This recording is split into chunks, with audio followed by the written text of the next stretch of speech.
Good morning, students. One more time we are meeting for Entrepreneurship Grade 12 second unit, second session.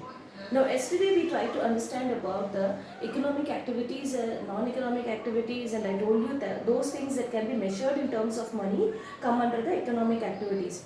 Those things that cannot be measured in terms of money, all those activities that are not capable of being measured in terms of money, come under the category of non-economic.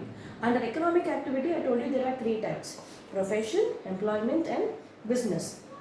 If you understand what is employment, what is profession, that is more than enough. As entrepreneurs, we will be focused more on the third aspect, that is the business. Right? Today we will be understanding the broad category of business. Now business, all those activities which are inspired mainly by economic consideration. That is, business is fundamentally done for the sake of money. So a lot of economic activity happens in business. So this can be categorized into three: manufacturing, service, and trading, which as eShip students right from grade 11 you are very much aware of. Right now we will try to see one by one all the three activities that are there. Right? First one is manufacturing. When we talk about manufacturing, manufacturing is nothing but converting of raw material into finished goods. Now, to convert this raw material into finished goods, I have to accumulate all the available resources. These resources include land, labor, money, machine, material, all those things I have to accumulate. Then I have to have a proper methodology of converting it with the help of all these resources and manufacturing a final product and making sure that this final product is going to reach the ultimate consumer. One thing you have to understand is, when I talk about manufacturing, I am critically intending to talk about things or activities or substances that are tangible, that can be touched, seen and felt. Here they have clearly given their production of merchandise. Merchandise means goods. Goods that are for use or sale using machines, many machine, chemical, biological processing, formulation.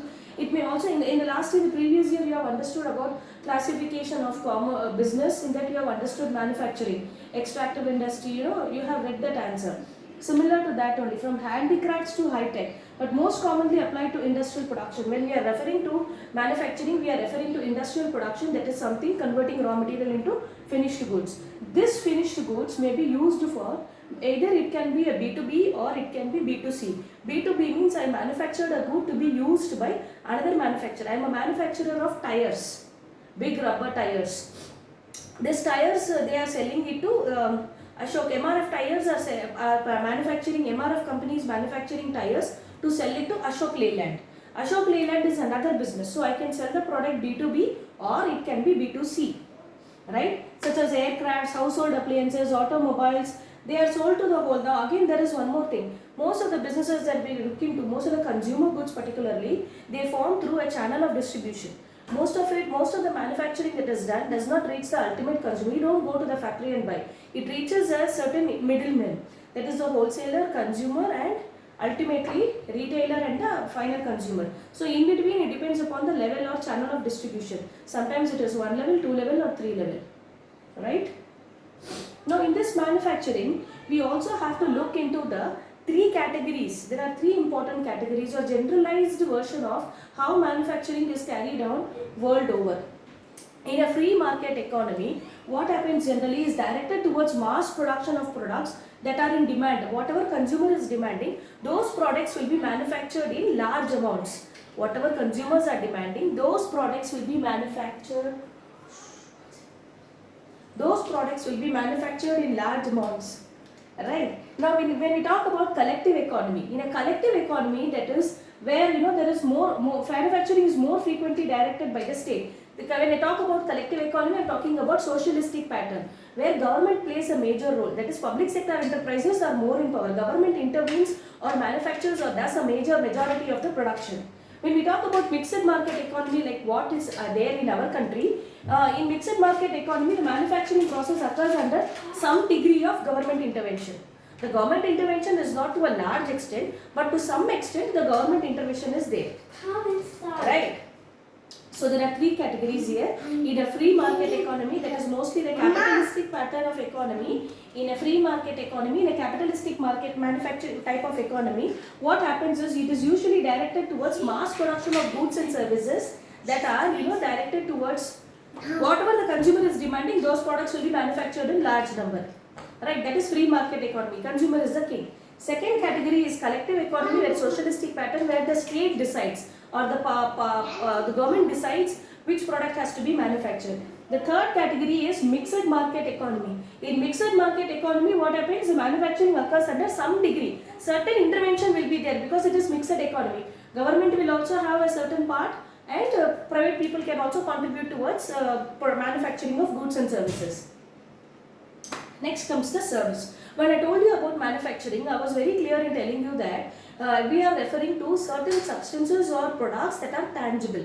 Now when I talk about service sector products are not tangible at all.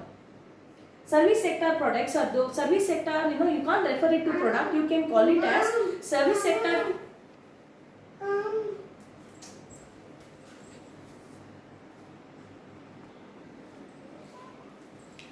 Sorry for the interruption. Yes, after manufacturing, we are trying to understand about the service. Service sector are those category of sector where it is completely intangible.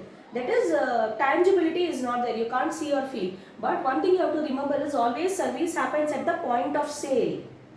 Remember that word is very, very important. One more time I am repeating. Service happens at the point of sale. Right? Examples of service may include transfer of goods, distribution, people are doing service, the transportation, the postal service, the use of expertise, teaching, doctor, all those professional services. Right? Service sector also includes commercial commercial firms engaged in banking, insurance, hospital, hotel industry, entertainment industry, recreational facilities, rehabilitation centers, restaurants, all these come under service sector only. This sector constitutes the basic infrastructure in our economy. In the absence of service sector, the other two things, manufacturing and trading, will not happen. Basically, they provide the support services. Right, the last one is your trading. And the trading, what happens, let's see. In trading, it is nothing but transfer of goods from one person to another. Sometimes there occurs the transfer of title of ownership. Right? The activity or the process of buying, selling and exchanging goods and services is referred to as trading. The amount of things or the services that are bought and sold are very, very important. Then if you are buying it in large quantities, generally you are referred to as wholesaler. When you are selling it in divided into smaller quantities, you are referred to as from wholesaler to retailer, the goods are passed. The money made by buying and selling things is referred to, things or services is referred to as your consultancy services. Right, and your products, you will buy something at ₹10 in Bombay and then bring it to Hyderabad Koti Bazaar and sell it for 25. So वहाँ 10 का खरीदना या 15 का बेचना. That is coming under the trading category. The act of exchanging one thing for another is referred to as trading. Now, coming to the conclusion part. All economic activities are related to production and distribution only. All economic activities that are related to production and distribution of any kind of goods and services will come under the category of business. Business is nothing but a state of being busy. Thank you and have a fantastic day. Do complete the notes. I will be checking the notes.